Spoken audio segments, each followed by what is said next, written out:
It was Nemo's birthday week last week, so we're kinda busy. But it's not a good alibi, actually. Hindi rin ako nakapag-vlog for weeks, almost more than a month na ata. And I was supposed to vlog, or at least make a video of the books that I've read in the past months. Parang as of date, kind of, pero hindi ko pa rin siya nagagawa. And I don't know, I'm so kapoy. Although I still have time to read. Ngayon kasi mas madami tayong novellas from Amazon original stories, and also some novellas na nakita ko from online, mga recommendations. Although there are still like full novels, and there are still prompts from the reading challenge from Goodreads, and also yung ating Read and Yap Book Club reading challenge. I don't know why I don't have the mood to film. May mga clips akong naipon, so isisingit ko rin dito. I was supposed to also vlog my reading experience with Deep End by Ali Hazelwood, because that was, how do I say it? It's not good. I did not enjoy it. At least yung most part of the book I did not enjoy, pero yung the last few chapters, it was okay, but not really parang redeeming arc for it. I tried to appreciate the deeper things of it. There's just a lot of spice na it's parang, to me, it's unnecessary. Parang nandun lang just because to market it as a super spicy book. Yun lang yung naging selling point niya. Parang there's something else, there's something beyond the spice there na sayang kasi hindi masyadong na-execute. Or siguro yun na talaga yun. Pampahaba na lang yung spice. I also had an opening clip for A Song of Achilles, which is I'm doing scribbles on. Kasi I will be also giving this away on my Facebook page. Ayan, kakatanggal. Ay, shoot.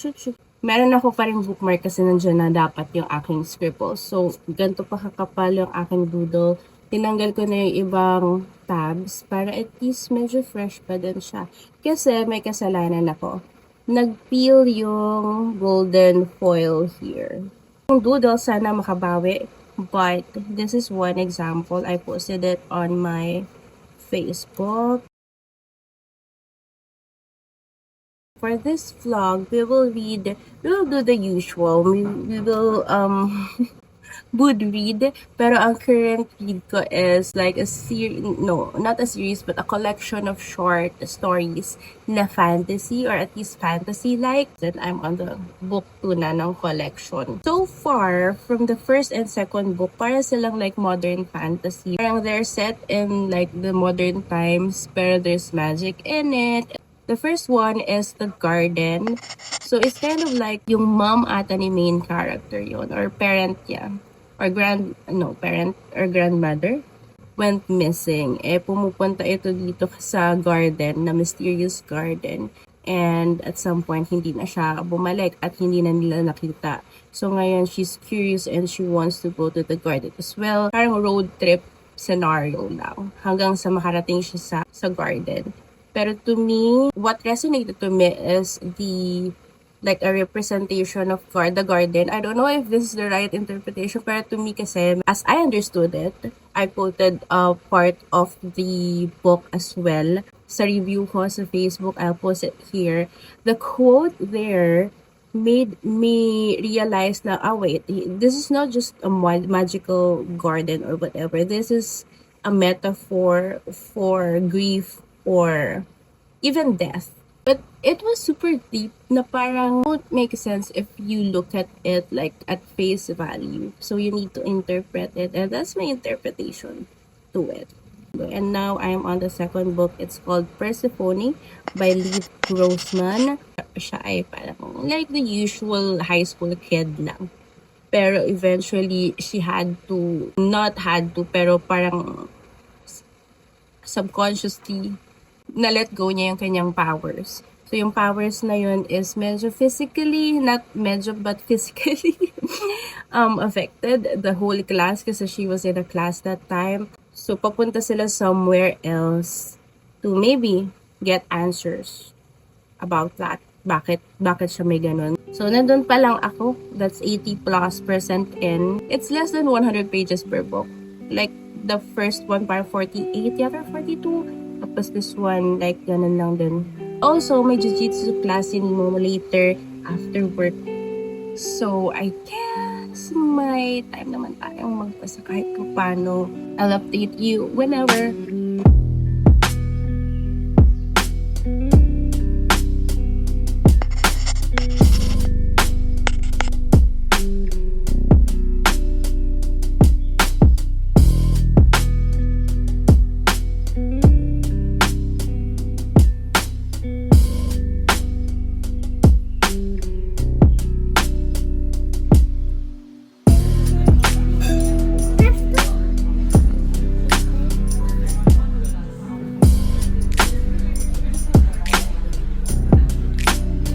Yes.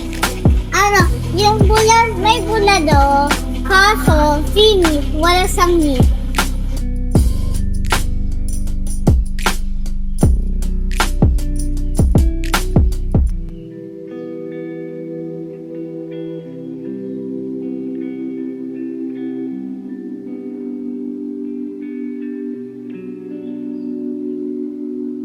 It's been more than a week na since we started this vlog, so I think we need to close this na. But anyways, I just woke up and I finished What Stalks the Deep by T. Kingfisher, but laging gumaganyan. Anyways, I finished the third book of the series, so that's my entry na for our book bingo. I did not very much enjoy it. It's weird, but then there's humor in it, but then it reminds you every chapter na, hey, it's written by T. Kingfisher. It's not boring. It's super good.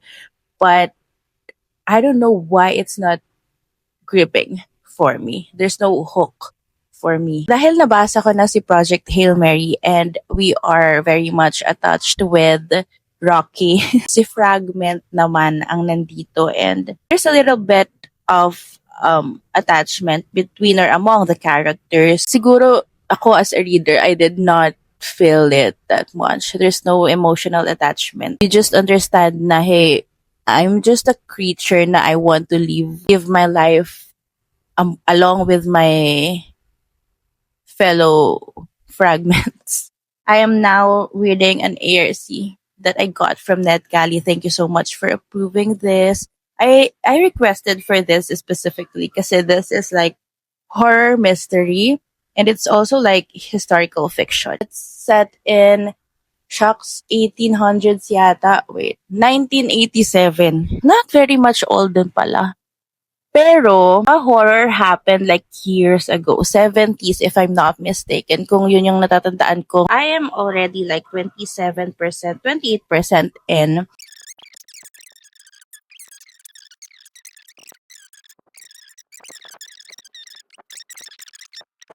Yun ang aabangan ko. And of course, I cannot spoil you with it because this will be released May pa. Oh, actually, June. So, hindi ko pa siya masaspoil. So, it doesn't make sense kung itutuloy ko pa yung reading vlog for this. But I also started the plot by John Han Corlitz. Ang cute na 3D effect niya pala, no? Anyways, imagine Yellowface by R.F. Kuang, but thriller version.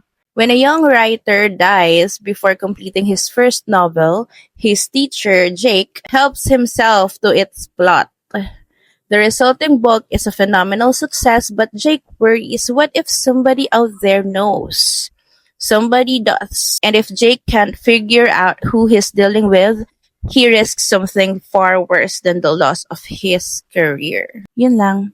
Thank you so much for watching. I hope you enjoy this and I hope you interact, we engage, and give me like, I don't know, nakakatunaw din pala ng brain cells kapag nagko-content creation, no? Anyways, bye na. If I ring your line, would you call back? Would you fall back? I don't wanna wait no more. Tell me if you're down for sure. Running out of time might be hard time. Want this to last? What you even in this for? I don't need another love.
favorite mahika.